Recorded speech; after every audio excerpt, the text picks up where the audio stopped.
శ్రోతలకు స్వాగతం. నమస్కారం. నేను మీ గాంధీ. మా యొక్క ప్రసారాన్ని పూర్తిగా ఆలకించి మీ యొక్క ప్రశంసను లైక్ బటన్ ద్వారా తెలియపరచగలరని ఆశిస్తున్నాం.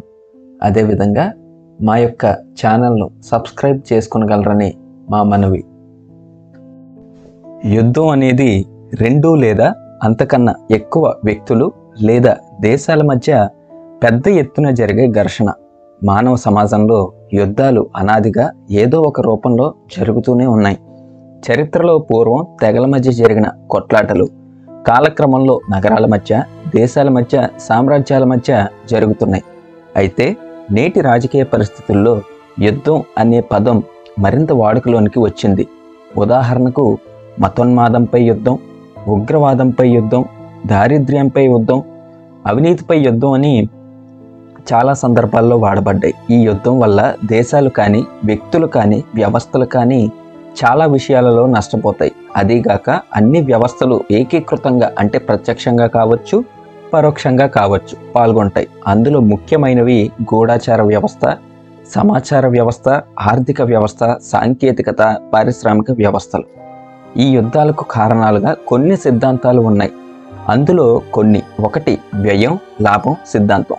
యుద్ధంలో అయ్యే నష్టం లేదా వ్యయం కంటే దాని వలన వచ్చే ప్రయోజనాలు ఎక్కువని ఒక పక్షం భావించినందువలన యుద్ధం సంభవిస్తుంది. ఈ ప్రయోజనాలన్నీ చాలా రకాలుగా ఉంటాయి. ఒకటి, జాతి గౌరవం నిలుపుకోవడం కోసం అక్కడి వనరుల వల్ల కలిగే ప్రయోజనాలు.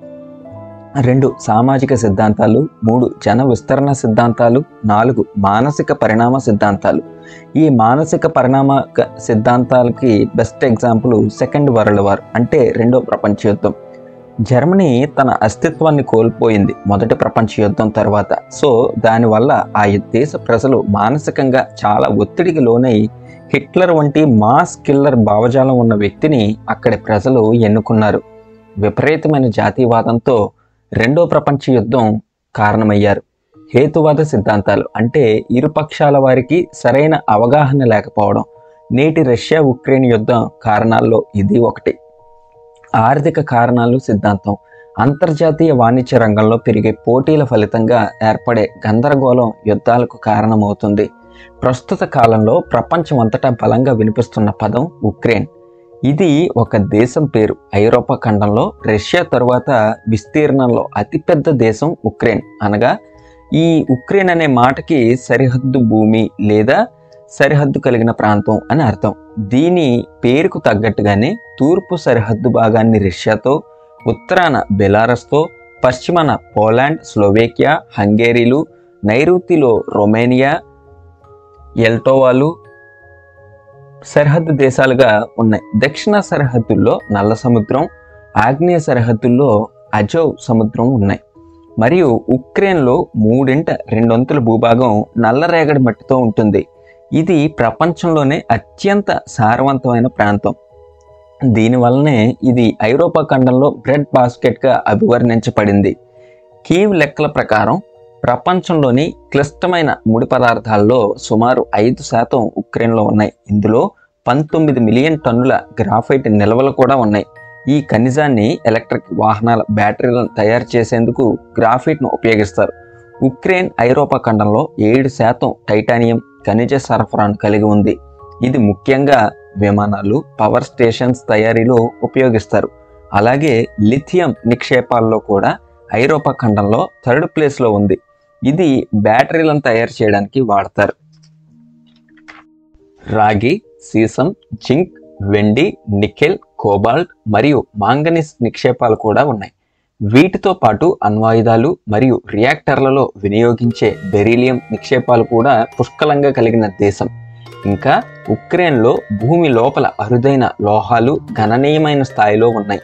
ఇవి ఆధునిక ప్రపంచంలో ముఖ్యమైన ఆయుధాలు తయారు చేయడానికి, విండ్ టర్బైన్లు, ఎలక్ట్రానిక్స్ మరియు ఇతర ఉత్పత్తులను ఉత్పత్తి చేయడానికి ఉపయోగించే 17 మూలకాల సమూహం.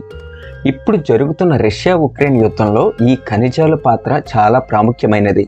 ఒక్క మాటలో యుద్ధం అనేది ఈ ఖనిజాల కోసమే అని కూడా సందేహం వ్యక్తం అవుతుంది.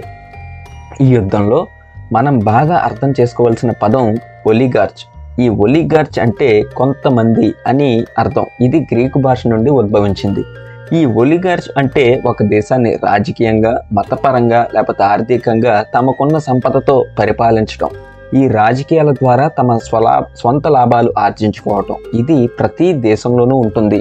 ఉదాహరణకి Ukraine, Iran, USA, UK, Philippines ఇలాంటి చాలా దేశాల్లో ఇలాంటి ఒలిగార్చ్ అనే పద్ధతి ఉంది. అయితే ప్రత్యేకించి ఉక్రెయిన్ దేశంలో ఇది విపరీతమైన స్థాయిలో ఉండింది.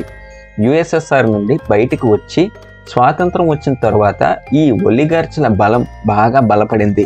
2008 సంవత్సరంలో ఉక్రెయిన్ యొక్క 50 మంది ధనికుల దగ్గర ఉన్న ఉమ్మడి సంపద ఉక్రెయిన్ జీడిపిలో 85% సమానం. అంటే నమ్ముతారా? కానీ ఇది నిజం. 2013 నవంబర్కి ఇది క్రమంగా తగ్గుతూ 45%కి, 2015లో 12%కి పడిపోయింది. ఆఫ్ఘనిస్తాన్, సిరియా, ఇరాన్, ఇరాక్ ఇలాంటి అన్ని వార్స్లో అయితే అమెరికా లేదా రష్యా ఎవరో ఒకరు లాభపడుతున్నారు. ఎందుకంటే పైన పేర్కొన్న అన్ని దేశాల యుద్ధాల్లో ఏదో ఒక లాభం కోసమే, అంటే ఆయిల్, శిలాజ ఇంధనాలు, మైనింగ్ ఇలా ప్రతి దేశంలోని ఖనిజాల కోసం మిగతా దేశాలు పోటీ పడుతూనే ఉంటాయి. ఇప్పుడు ఈ రష్యా ఉక్రెయిన్ యుద్ధం కూడా అటువంటిదే.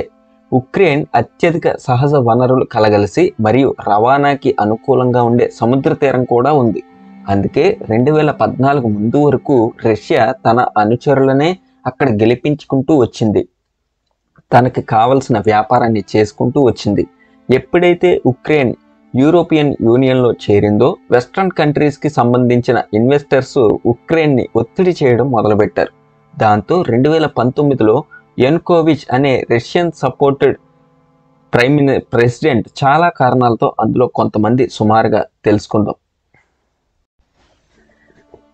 2019లో యనుకోవిచ్ అనే రష్యన్ సపోర్టెడ్ ప్రెసిడెంట్ని గద్దె దించి ఈ జెలెన్స్కీ అనే జూయిష్ ప్రెసిడెంట్ని అధికారంలోకి తీసుకొచ్చారు. అయితే ఈ ప్రాసెస్ జరగడంలో చాలా కారణాలు ఉన్నాయి. అందులో కొంత సుమారుగా మనం తెలుసుకుందాం. కీవ్ ప్రవేశం వెలుపల 12 మైళ్ళ దూరంలో ఒక ఎస్టేట్ ఉంది. ఇది చాలా లగ్జరీగా ఉంటుంది. అంటే క్లబ్లు, సినిమా థియేటర్స్, విలాసవంతమైన ఓడలు, విలాస మందిరాలు మొత్తం కలిపి 3500 హెక్టార్ల భూమిలో ఉంటుంది. అయితే ఇది సోవియట్ యూనియన్ స్థాపన తరువాత 1923లో దానిని మూసివేసే వరకు కూడా ఒక మఠం కింద ఉండేది. 1935 సంవత్సరం నుండి మొజిహిరియా ఒక రాష్ట్ర ప్రభుత్వ నివాసంగా ఉంది. మొదటగా సోవియట్ యూనియన్ యొక్క కమ్యూనిస్ట్ పార్టీ కింద, తరువాత స్వతంత్ర ఉక్రెయిన్లో అధికారిక నివాసంగా ఉంది. కానీ 2007 సంవత్సరం చివరిలో దీనిని ప్రైవేటీకరించి ప్రభుత్వానికి ఎటువంటి డబ్బులు చెల్లించకుండా వాడుకున్నారు. ఇటువంటి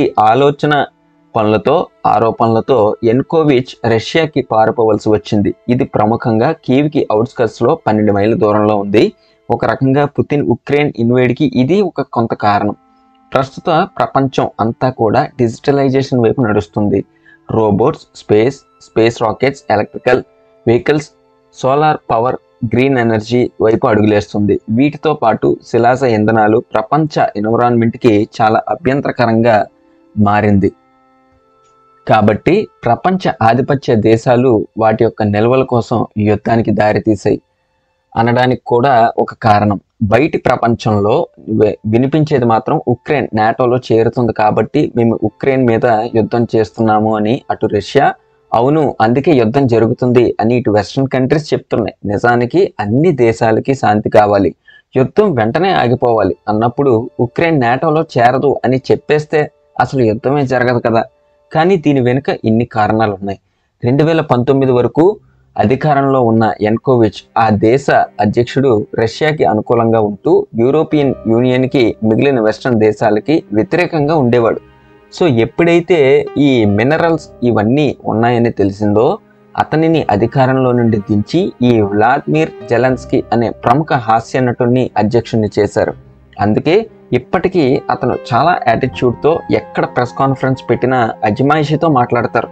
దీంట్లో అతనికి ఏంటి లాభం అంటారా? అతను ఒక ఎథనిక్ జ్యూస్ కమ్యూనిటీకి చెందినవాడు. ప్రపంచం మొత్తం వ్యాపారంలో ఈ జ్యూస్ యొక్క ఆధిపత్యమే ఎక్కువ. అతనికి సరిపడా ప్యాకేజెస్ కూడా ఉంటాయి అనుకోండి, అది వేరే విషయం.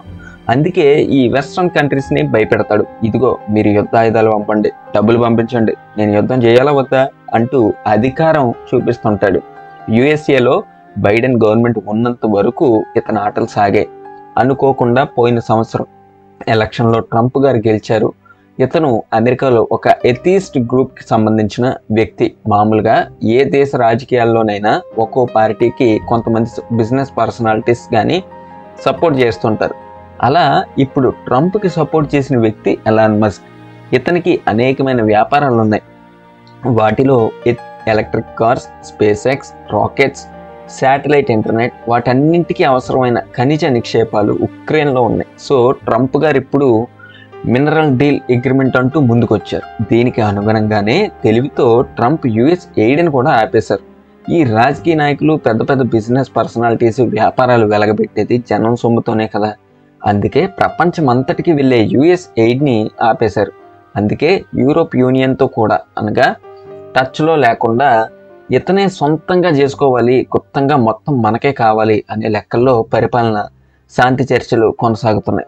వీటన్నింటి మీద ఏ దేశము మాట్లాడకూడదనే ఇమిగ్రేషన్ చట్టాలని కఠినతరం చేసి ఆ దేశాల ప్రజల్ని డిపోర్టేషన్ పేరుతో వారి స్వంత స్థలాలకు నేరస్తుల మాదిరి సంఖ్యలతో పంపిస్తూ ఆయా దేశాలలో రాజకీయ అస్థిరతను క్రియేట్ చేస్తున్నారు.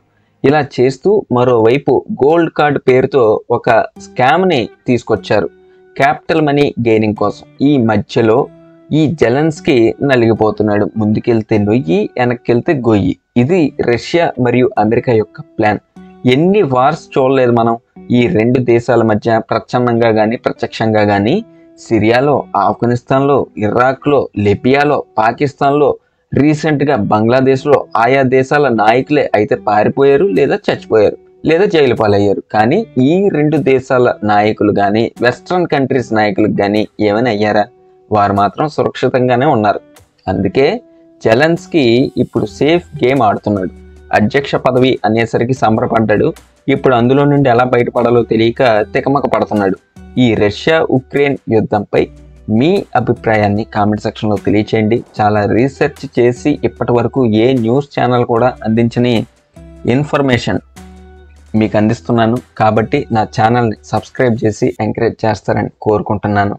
అలాగే మీరు తెలుసుకోవాలనుకునే ఎన్నో విషయాలు కామెంట్ చేయండి. తప్పక మీకు ఆ విషయాలపై ఒక మంచి వీడియోతో మీకు అందిస్తాను. అలాగే మన ఛానల్ ఇంకా ఎన్నో ఇన్ఫర్మేటివ్ వీడియోస్ కూడా ఉన్నాయి. దయచేసి వాటిని కూడా ఒకసారి లుక్ చేయండి. ఉంటా మరి. ధన్యవాదాలు. మా యొక్క పూర్తి వివరణ పట్ల మీ యొక్క అభిప్రాయాలను, సందేహాలను, ఆలోచనలను, ఆవశ్యకతలను క్రింద ఉన్న కామెంట్ సెక్షన్లో తెలియజేయాలని కోరుకుంటున్నాం. మా యొక్క ప్రయత్నం సఫలీకృతం చేయడానికి సబ్స్క్రైబ్ బటన్ నొక్కి మా ప్రసారాల ప్రకటనలు మీరు నేరుగా తెలుసుకునేందుకు ప్రక్కనే ఉన్న గంట గుర్తుపై ప్రెస్ చేయగలరు. మరొక క్రొత్త ప్రసారంతో మీ ముందుకు రాగలమని ఆశిస్తూ ఈ ప్రసారం ఇంతటితో సమాప్తం. ధన్యవాదాలు.